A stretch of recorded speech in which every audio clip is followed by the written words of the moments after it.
This department here makes the RP8 and the RP10 turntable models, sort of mid-range and high-end turntables. And today we're going to have a look at the main stages through of manufacturing an RP8 turntable. First process we have to do is assemble the outer frame of the RP8. We have to fit 4 acrylic strips that are custom made for us into the end. This is a purely cosmetic procedure, but gives us the ability to provide customers with an outer frame and a lid holder. The next process for us is to fit the bottom brace. This is one half of a stressed beam assembly that gives the lightweight plinth great stability and strength.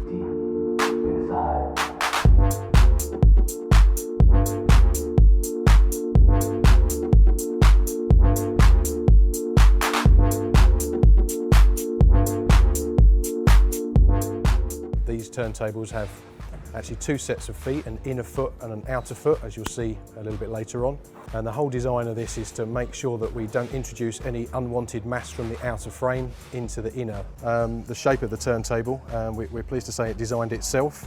There's some critical dimensions on here, 222mm between the arm centre and the hub centre. This is key for the size tone arm we use. We know the position for these 2 components. We know the position for the correct speed adjustment for the motor, and then obviously the feet for stability. And what that gives us is a turntable shape. So if you cut round those key components and fits, you're left with this quite unusual shape. 3 inner feet are now fitted to the inside plinth, simply screwed into place into the inserts that we've just fitted. You'll be able to see that simply locates into the middle of the outer feet, meaning that the outside frame has no effect whatsoever on the actual performance of the turntable. It's purely there to protect the turntable from dust. You're looking at an RP8 motor assembly here. Before it's fitted to the turntable, obviously the assembly is made all in-house, but we have the ability to adjust the phase of the motor, thus reducing vibration. The little box you can see is a TT-PSU, which is a convenience that it's an electronic speed change, but its main function is obviously a smooth power supply and the ability to adjust the vibration of the motor. Turntable now ready to go. Now it's time to fit the tone arm. For this model it's the RB808. It uses Rega's custom-made aluminium tone arm tube. Single piece construction, very lightweight, very rigid and perfectly designed for this style of turntable. Rega's main philosophy with tone arm design, it's very important to have zero play in the bearings. A tone arm that can move this end obviously is going to add coloration to the actual playback of vinyl.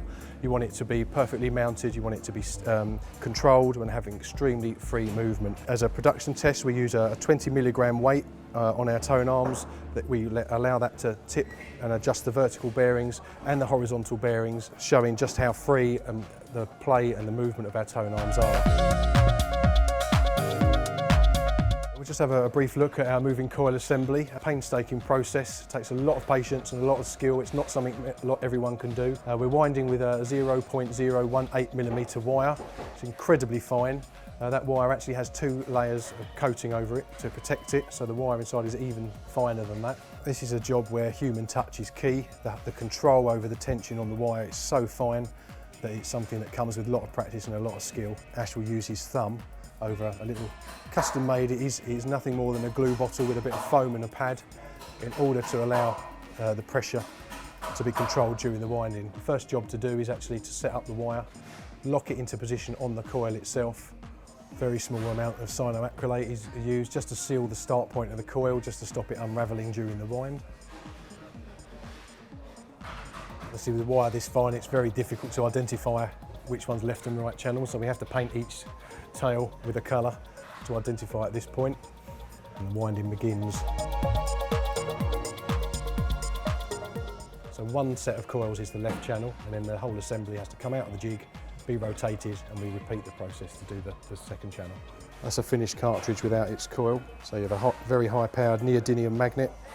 The coil assembly that you've just seen wound is fitted in reverse through the back of the pivot pad, and then the only adjustment we actually have is the position of this magnet, its position to the moving coil itself.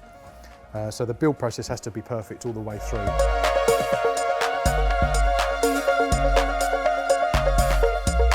This is the sub-platter for the RP8 tone arm. We have a hardened steel spindle and a hardened steel plate. We use no ball bearing in this design. The spindle actually runs directly onto the hardened plate on the bottom. These both go off for hardening together at the same time, so this material and this material are identical hardness, so you get very little wear. I don't think I've ever replaced one of these. As we've been using this design for about 15 years, 20 years, I've never had to replace one through wear.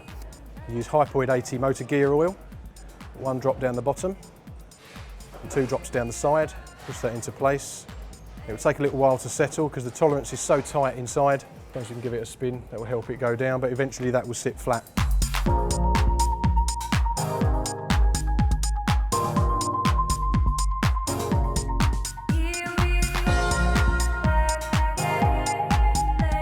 If you've got good eyes, you'll be able to see there's 3,500 lines printed on here.